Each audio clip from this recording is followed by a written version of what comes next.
जय शिव गोरक्ष। मेरे प्रिय श्रोताओं, आप रोज़ाना सुन रहे हैं जारवीर गोगा जी की कथा।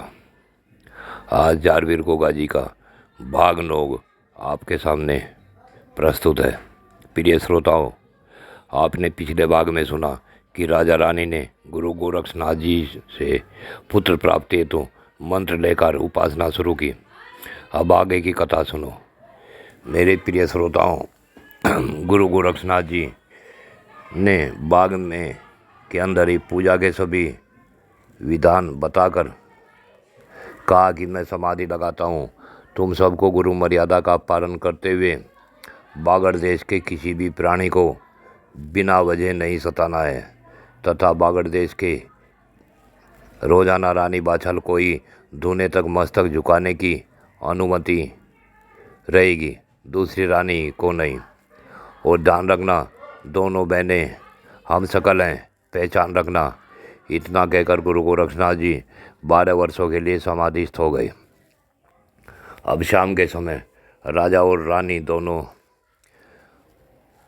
बाग में आए तो गणनाथ जी बोले, राजन, आप आपकी रानी बाछल धुने पर मस्तक टिका ले, परंतु जब तक आपकी रानी काछल तब तक मस्तक न टिकावे जब तक वह इसके अधिकारी नहीं है। अर्थात यह भी अगर पूजा पाठ ध्यान से करेगी तो इसे भी मस्तक टिकाने का अधिकार मिल जाएगा। यह अभी इसकी अधिकारी नहीं है कि यह धुने पर मस्तक टिका सके।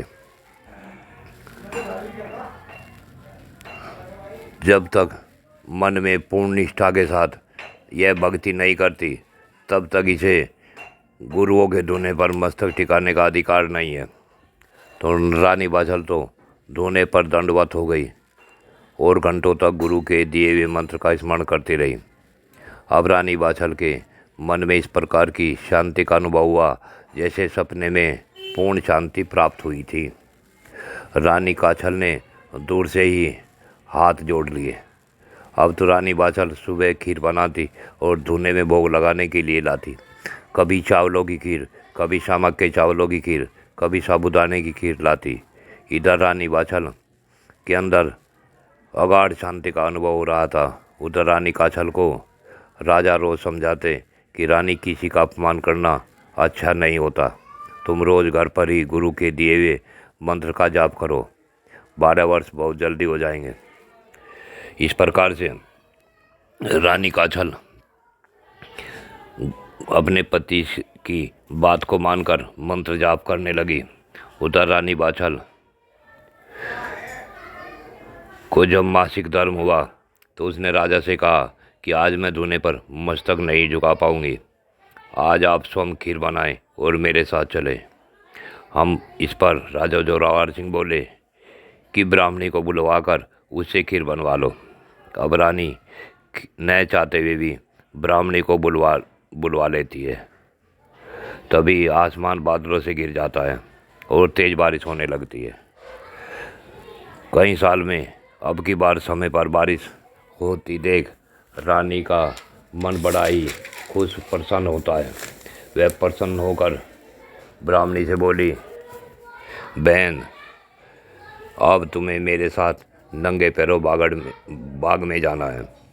दूध, मीठा और चावल एक कच्चे ही देकर रानी बाछल ब्राह्मणी को साथ चलने को हुई तो राजा बोले, रानी, इतनी बारिश में तुम भीग जाओगी। बारिश रुक जाने के बाद मैं भी साथ में चलूँगा। परंतु रानी बाछल बोली कि धुने का भोग का समय निकल जाएगा। हो सकता है गुरु गोरखनाथ जी हम पर नाराज़ हो जाएं। अगर इस प्रकार गुरु जी नाराज़ हो गए तो हमारा बना बनाया काम सब बिगड़ जाएगा।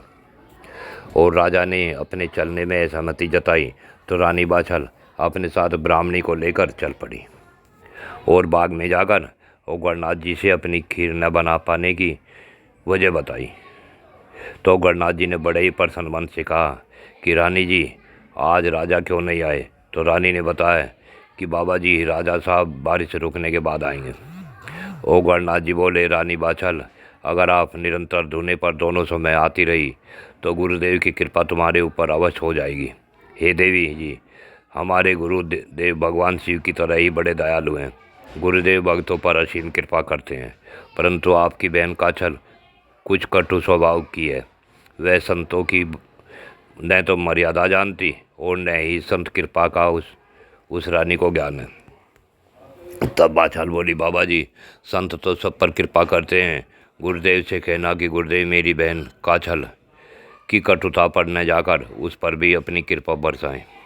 वह अभी नादान है।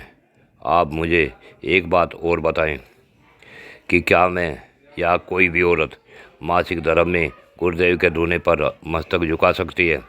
तो गणनाथ जी बोले, हे देवी, जब औरत अशुद्ध होती है तो उसे अपने पूजा स्थान पर भी नहीं जाना चाहिए। उसे बाहर से ही मानसिक पूजा करनी चाहिए। तो किसी देवस्थान पर या गुरु के धुने पर ऐसी अवस्था में नहीं जाना चाहिए। जिस प्रकार आप इतनी दूर खड़ी हैं, वहीं ऐसी ही स्थिति में आप वहीं से ही नतमस्तक होकर मानसिक पूजा करें और अपने मन से ही भोग लगाएं। तथा जिस प्रकार आप आज दूसरी औरत को अपने साथ सामान लेकर आई हैं, आप इस अवस्था में दूसरे की मदद लेकर आ सकती हैं। इस प्रकार साथ लाने में कोई दोष नहीं लगेगा, परंतु इतना ध्यान रखना कि अपने साथ किसी को भी आने अपने राजसिक अधिकार में लेकर नहीं लाना है, बल्कि जो खुश होकर आवे उसे ही साथ लाना है। इस प्रकार रानी बाछल रोजाना सुबह शाम बाग में गुरु के धुने पर आती रही। एक दिन आसमान बादलों से घिरा हुआ था। ऐसा लगता था कि अभी अभी बारिश होने वाली है। रानी बाछल अपने पति के साथ बाग में नंगे पैर जा रही थी कि आधे रास्ते में तेज बारिश आ गई और ओले गिरने लगे। राजा को रानी पर क्रोध आ गया।